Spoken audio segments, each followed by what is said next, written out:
Good morning all. In the series of lectures of normal distribution, let we have additive property of normal distribution. So what is the statement of additive property? Let x1, x2, so on up to xn be n independent normal variates with mean mu I and variance sigma I square respectively. Then addition of these n variables is also a normal variate with mean summation of mu I and variance summation of sigma I square. That means over here we have given as xi follows normal with mean mu I and variance sigma I square. Over here I is equal to 1 to up to so on n. Okay, and we need to find the addition of these n xi's, that is summation of xi I varying from 1 to n. So this follows again a normal distribution with parameter summation of mu I comma summation of sigma I square. Obvious I varying from 1 to n, I varying from 1 to n. So this we need to show. Okay, and this is what we have given, and also we have given that these all n xi's are independent variables. Okay, so let we have the proof of this additive property. So what we have given, let x1, x2, xn be n independent normal variates with mean mu I and variance sigma I square. To show this, we need to know what is MGF of xi. MGF of xi. Over here we know that xi follows normal mu I comma sigma I square. So MGF of xi over here is m xi t. This is equal to e raised to t mu I plus half t square sigma I square, and I varying from 1 to up to n. Okay, fine. And we need to find the distribution of addition of these n xi's. So let me consider this as suppose y. So y over here is equal to x1 plus x2 plus so on up to plus xn. Right? So we can have now, we need to find the MGF of this y. So myt, this is equal to mx1 plus x2 plus so on up to plus xn t. Okay, so what I have now, see, myt, this is equal to, so in previous we have mx1t, mx2t, so on up to mxnt. But if you observe the statement, these n xi's are independent. Fine. So we can write this as mx1t into mx2t, so on up to into what we have mxnt, that is the last term. Okay, but we know what is mx1t. mx1t, see, in previous board I have. So mx1t is this, isn't it? So that means we have e raised to mx1. Since I replace the value of I as 1, so what we get, it is e raised to t mu 1 plus half t square sigma 1 square. Okay, so I replace the values as, so I have e raised to t mu 1 plus half t square sigma 1 square into, again, instead of now 1, we can replace the value as 2 simply, so that we get mx2t, that is t mu 2 plus half t square sigma 2 square, so on up to e raised to t, what we have, last term as mu n plus half t square sigma n square. Right? So that means we can sum up the raised to power as t mu 1 plus t mu 2 plus so on up to plus t mu n plus half t square sigma 1 square plus half t square sigma 2 square plus so on up to last term is half t square sigma n square. So out of these first n terms, we have common as t. And in the bracket, I have mu1 plus mu2 plus so on up to plus mu n. Okay. Plus in the second, all the terms of remaining all the terms, we have common as half t square. And in the bracket, what I have sigma 1 square plus sigma 2 square plus so on up to plus sigma n square. Okay. So that means this is equal to e raised to t. I have in the bracket summation of ui, I varying from 1 to n plus half t square. What we have, it is summation of sigma I square, I varying from 1 to n. Okay. So if you observe MGF of normal distribution. What is MGF of normal distribution? MXT is equal to e raised to t mu plus half t square sigma square. Over here, x follows normal with parameter mu comma sigma square, isn't it? So compare both the MGFs. So if I compare both the MGFs, what we get? So comparing both the MGFs, we have summation of mu I as mu and summation of sigma I square as sigma square, right? So that means your y, which is equal to, what is y? Y is nothing but addition of n independent normal variates. So x1, x2 plus 1 up to xn. This follows again normal with parameter summation of mu I, comma summation of sigma I square. So this is the result which we want to show, fine? So that means what you show? So if I have n xi's which are normal variates and they are also independent, then addition of these n xi's are also normal variate. Fine. Okay. Now let me have one more theorem as if, so let me write theorem over here. So the statement of theorem is if x follows normal with parameter mu1 comma sigma 1 square and y follows normal with parameter mu2 comma sigma 2 square are independent random variables, then ax plus by plus c follows normal with parameters a mu1 plus b mu2 plus c comma sigma 1 square a square plus sigma 2 square b square. So we need to show this result. Okay. So what we have given? We have given x follows. So let me have the proof of this. So what we have given? X follows normal with a parameter mu1 comma sigma 1 square. Fine. So since this is given to me, I know what is MGF of x. Okay. So by the MGF of normal distribution, we can write this as mxt is equal to e raised to t. Instead of mu, I have mu1. So e raised to mu1 plus half t square sigma 1 square. Okay. Then what we have next variable as y. Y again follows normal with parameter mu2 comma sigma 2 square. Therefore, what is MGF of y over here? MGF of y is myt. This is equal to e raised to t mu 2 plus half t square sigma 2 square. Okay. Only the difference is over here, since y follows normal with parameter mu2 sigma 2 square. Hence, the MGF of y is e raised to t mu 2 plus half t square sigma 2 square. Fine. Okay. Now, over here, we need to find the distribution of ax plus by plus c. So let me consider this as z. So z is equal to ax plus by plus c.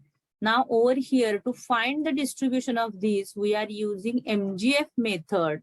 So MGF of z is, so what is MGF of z? So let me write over here.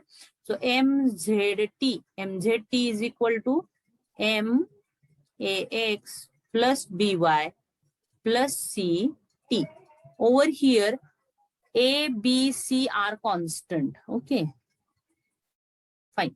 Now let me have, since we have given that X and Y are independent, we can write this as MZT.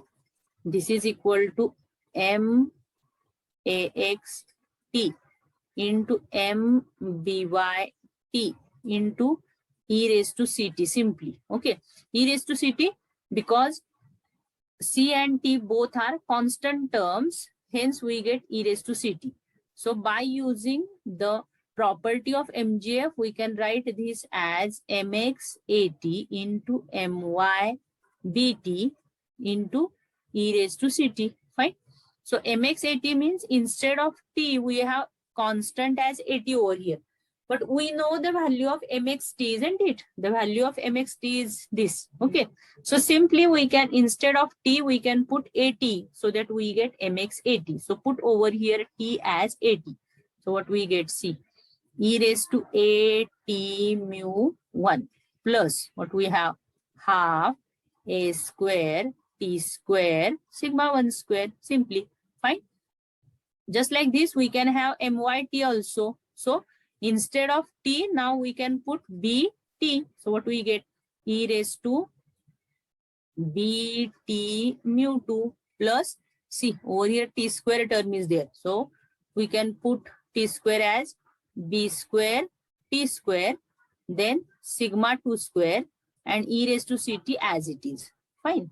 So now this is equal to, now we can sum up all the terms with T. So e raised to AT mu 1 B2 BT mu 2 CT. So let me write the terms as AT mu 1 plus BT mu 2 plus CT. Okay.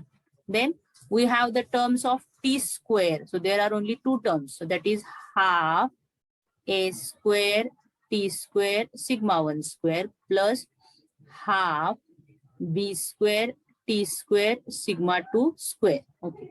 So this can be written as now. So from these first three terms, we have constant term as T. So we can write this as T A mu 1 plus B mu 2 plus C. Okay, fine. Plus out of these last two terms, what we have? It is half. And what is common over here? Half T square, isn't it? So half T square. In the bracket, I have A square sigma 1 square plus B square sigma 2 square. Fine. So observe this MGF with this MGF of X. Okay. So is these two terms are same? Only the difference is over here I have mu 1. Instead of mu 1, I have this term as A mu 1 plus B mu 2 plus C. And instead of sigma 1 square, what we have? We have A square sigma 1 square plus B square sigma 2 square. Fine. So by comparing both the MGF, we can say that this Z also follows which distribution? Normal. But the parameters are A mu 1 plus B mu 2 plus C and A square sigma 1 square plus B square sigma 2 square. Fine. That is the only difference of the parameters. So that means you have shown that this Z means AX plus BY plus C. So AX plus BY plus C is normal with A mu 1 plus B mu 2 plus C, comma, sigma 1 square A square plus sigma 2 square B square. Fine. So this is my second theorem. Now let me have one more theorem of normal distribution. So the statement is, if X follows normal 0, 1, that is standard normal distribution, then we need to find the distribution of X square. So the distribution of X square is, what is the distribution of X square over here is, okay. So let me find the distribution of X square. Okay. So what we have given? We have given as X follows normal 0, sigma 0, 1. We have given as x follows normal 0, 1. Therefore, PDF of this is, PDF of x is, what is PDF? So f of x is equal to 1 divided by root 2 pi e raised to minus half x square for the range of x minus infinity to infinity is equal to 0 otherwise. This is the PDF which we know. Okay. Now we need to find the distribution of x square. So x square, since it is a non-monotonic function, over here we are using the distribution function method for finding the distribution of x square. So the first step is, let me consider y is equal to x square. Now, since we are using distribution function method, the name itself gives me the answer. That is, we need to find the distribution of y over here. So let me have the distribution of y denoted as f of y. So f of y over here is, by definition, it is probability of y less than or equal to y. Fine. But over here, we know that the value, the y is x square, which is given to me, isn't it? So probability of x square is less than or equal to y. So this can be written as, we can write this probability as minus root y less than or equal to x less than or equal to root y. Okay.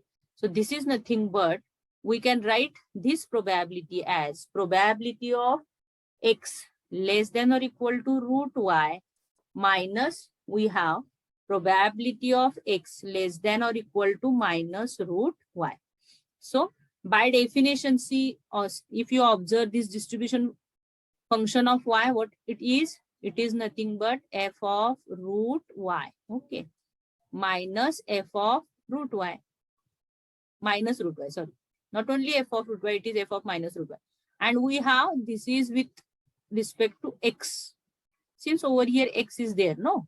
Okay, fine. So this is my distribution function of y. Okay. Now, but over here we need PDF of y, not distribution function. So therefore, PDF of y. How we can find PDF by using distribution function? PDF of y is, we take the derivative, isn't it? So to find this, we can differentiate f of y. So what we get? So we get small f of y. This is equal to, so take the derivative of this term. So what we get? We get 1 divided by 2 root y. It is fx. Now, since by using the differentiation, we get PDF, all the distribution functions will be replaced by PDF. Okay, so fx root y minus, again, the derivative of this is minus 1 divided by 2 root y, isn't it? So this minus minus is converted to plus 2 root y. I have fx minus root y. Fine. Okay. Now, so this is equal to 1 divided by 2 root y into bracket fx root y plus fx minus root y. So if you observe the distribution, so the given distribution is normal and it is symmetric. It is symmetric. So since it is symmetric, we can write this as, see, I can write this as 1 divided by 2 root y. Then what we have? 2 times fx root y. So if it is symmetric, we can write this as fx root y is equal to fx minus root y, simply. Okay, since it is symmetric. So these two get cancelled. What I have? I have fx root y upon root y. Fine. So I can find the distribution of this as, we can simply put in our PDF of x as root y. Okay. And 1 upon root y as it is. Okay. So in PDF, where I have PDF over here. So 1 divided by root 2 pi, it is constant. So it come out as it is. Now, e raised to power minus half. Instead of x, I put root y. So over here, the term of x is x square, and hence root y square is y over here. And since I need to find the distribution of which value, it is x square, and hence the range of y becomes y greater than 0, simply. Okay, fine. previous page, what we have 1 divided by root y, 1 divided by root 2 pi, e raised to minus half y. And over here, y is greater than 0. Fine. Okay. Now, I know that what I know, if x follows chi-square with n degree of freedom, then PDF of x, I know this, PDF of x is, so let me write the PDF of chi-square distribution. So PDF of chi-square distribution is half raised to n by 2 divided by, I have the term as gamma n by 2, e raised to power minus x by 2, x raised to power n by 2 minus 1. Okay. Over here, x is greater than 0, n is greater than 0 is equal to 0. Otherwise, this is the PDF of chi-square distribution. This I know already. Okay. So if you observe this PDF, I need to rearrange the. So if you observe this PDF, we need to rearrange some terms. So let me rearrange the terms as, so f of y, this is equal to. So I can write this root y as y raised to minus half, isn't it? So y raised to minus half. Then root 2 is nothing but 2 raised to half, because I have over here the term as root 2. So I can replace the root 2 as 2 raised to half. Then I have root pi, suppose as it is. Then e raised to power minus y by 2 and y greater than 0. But I know that, what I know that root pi is nothing but gamma half. Okay. Again, we can have the y raised to power as, we can replace the value of y raised to power minus half as, we can rearrange this as y raised to power half minus 1. Okay. So y raised to power half minus 1 means it is again y raised to power minus half only. Fine. So f of y can be written as, now see what I write. So 2 raised to half means I can write this as half raised to half in the numerator. Okay. Then in the denominator I have root pi. Root pi means I have gamma half. Fine. Then y raised to power. So y raised to power can be again written as what? Half minus 1. So y raised to power half minus 1. And e raised to power minus y by 2. Fine. And y greater than 0 is equal to 0 otherwise. So now if you compare this PDF, that is PDF of y and PDF of this x, then what is the difference? Half raised to half. So only the difference is n is 1 over here. Then again gamma n by 2 over here I have gamma half. Then e raised to power minus x by 2 I have y e raised to power minus y by 2.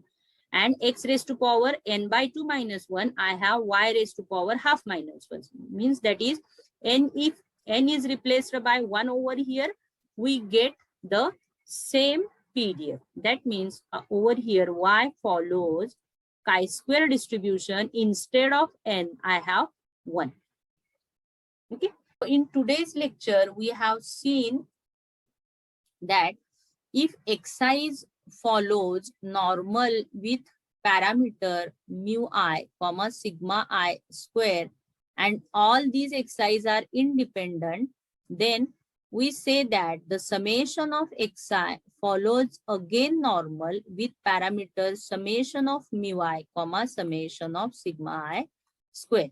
The second theorem which we have is x follows normal with parameter mu1, comma sigma 1 square, comma y follows normal with mu2, comma sigma 2 square, and both these random variables are independent. Then ax plus by plus c, this follows normal with a mu1 plus b mu2 plus c, comma a square sigma 1 square plus b square sigma 2 square. Fine. Okay.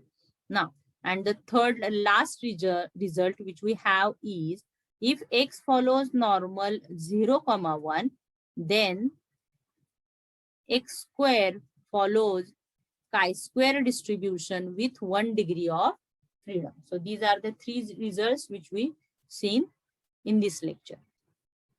Thank you for watching my video. Please subscribe my channel.